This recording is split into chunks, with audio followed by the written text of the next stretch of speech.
सत्संगत जी, प्यार से कहना धान निरंकार जी। महाराष्ट्र समागम के ये आखिरी रोज़, जहाँ पिछले 3 दिनों से ये भक्तिमय भाव हर संत ने, हर उम्र ने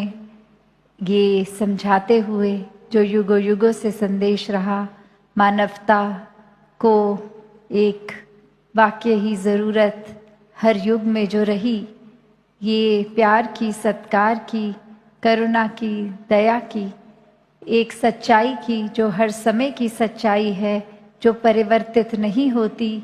ये परमात्मा, ये निराकार का जीवन में होना। और आज भी ये सच्चाई हर कोई अपने संग रख रहा है। तो जैसे इस जगह का भी नाम है सांगली, तो हमने ये सच्चाई सांग ली कि ये संग रख ली।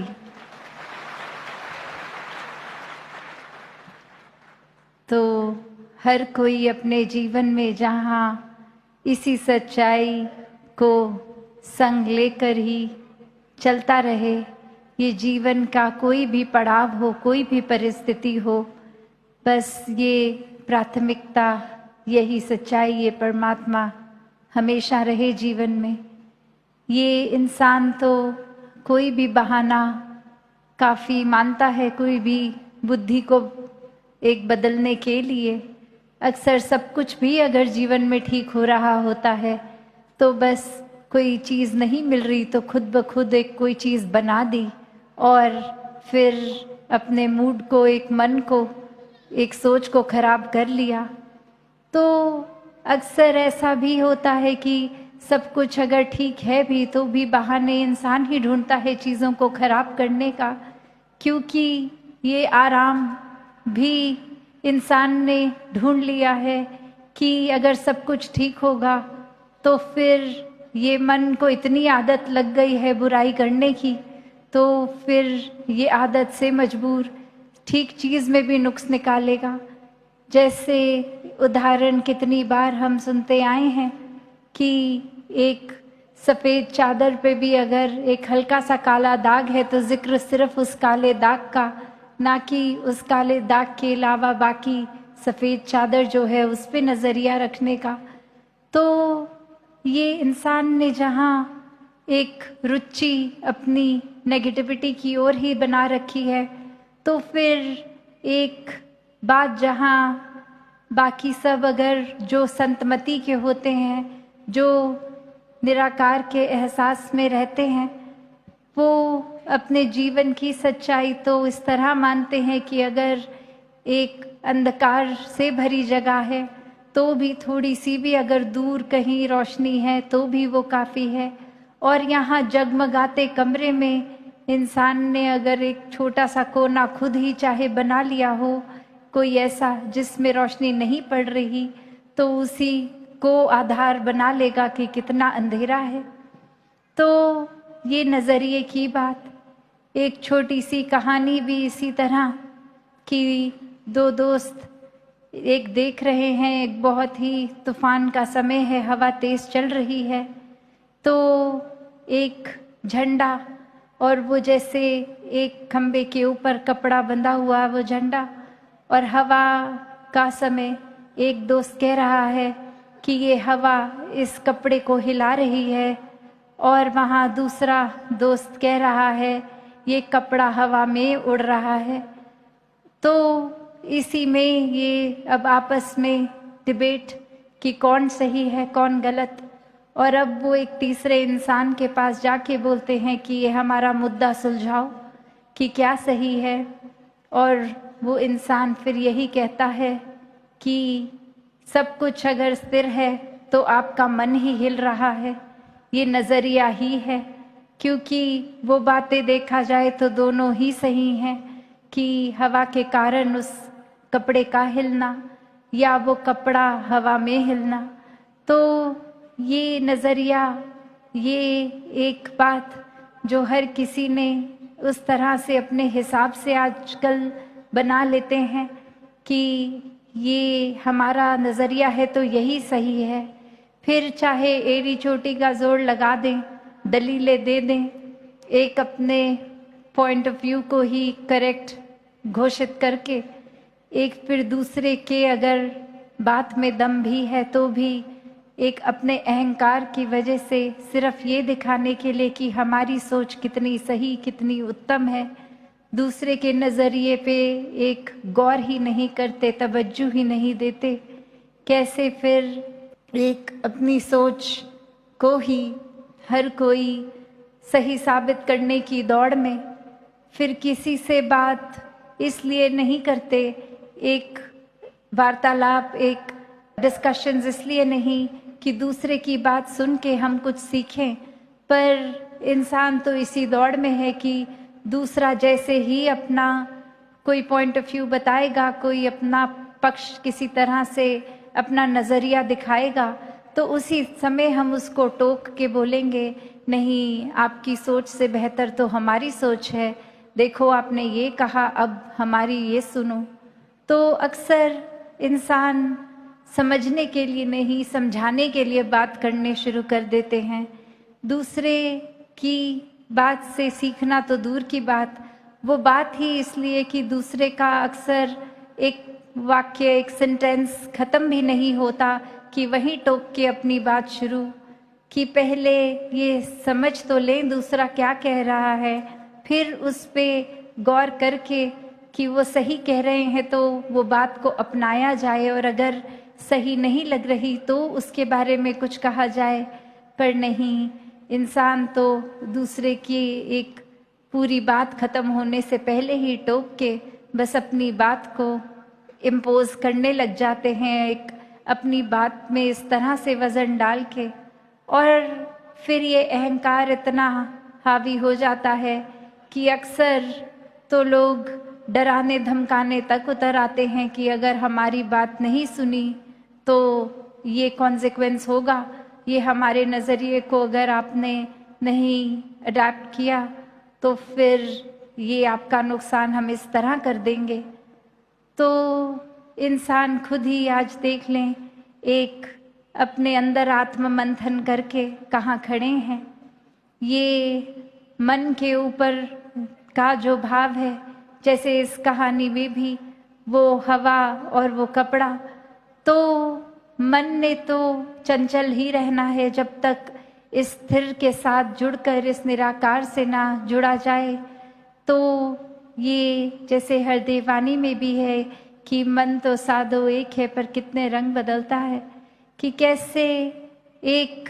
पल में हमारे अंदर क्या सोच है, क्या भाव है, अगले ही पल क्या हो जाते हैं। वही इंसान अगर अभी मिला और उसके प्रति हम एक अच्छे भाव रख रहे हैं और 2-4 मिनट कोई बात हुई, उसने कोई ऐसी बात बोल दी जो हमें नहीं ठीक लग रहा, बस मन उसके प्रति उसी पल पलट गया। जहाँ 2 पल इतना प्यार, इतनी खुशी मिल रही थी किसी को मिलने से, वहीं 2 मिनट में बस उससे इस तरह रूठ के चले गए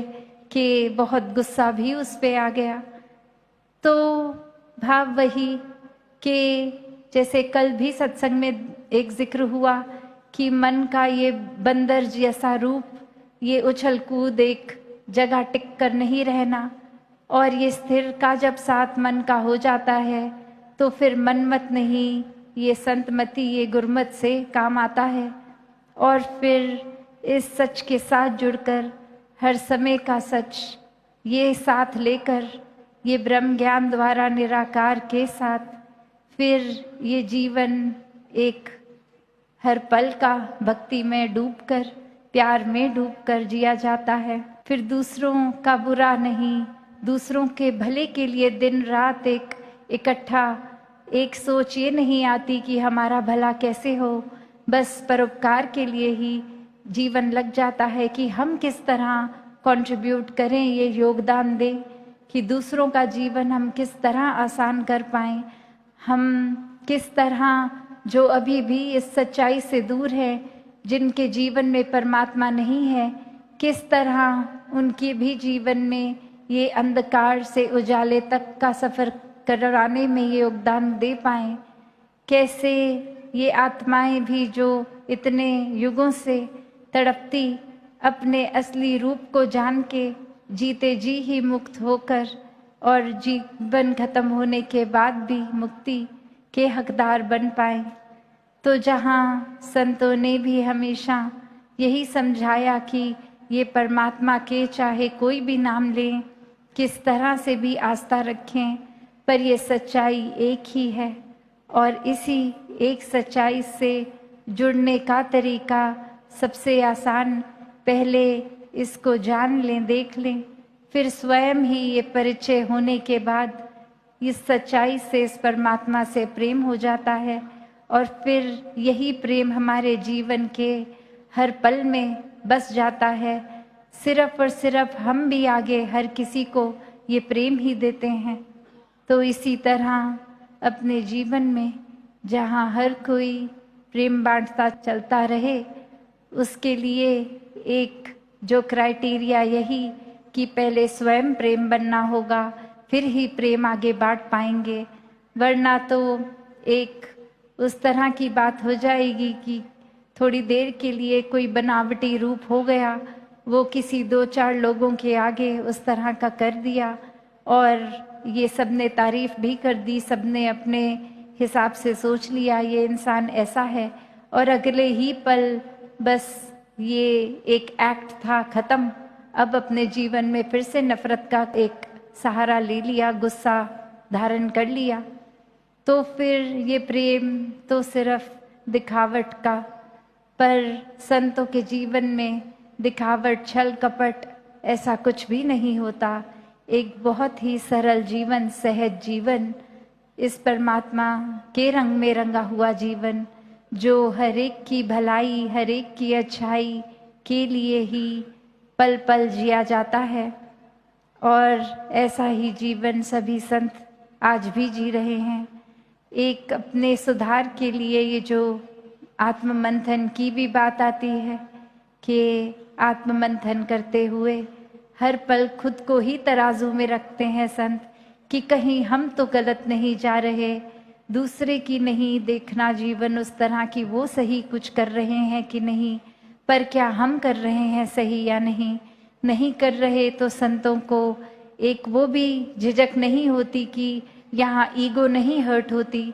पता है गलती हुई तो अब संवारेंगे भी, वो जिम्मेवारी लेना, वो चेतनता। तो हर कोई अपने जीवन में भक्ति से युक्त होते रहे, एक दूसरे की बात को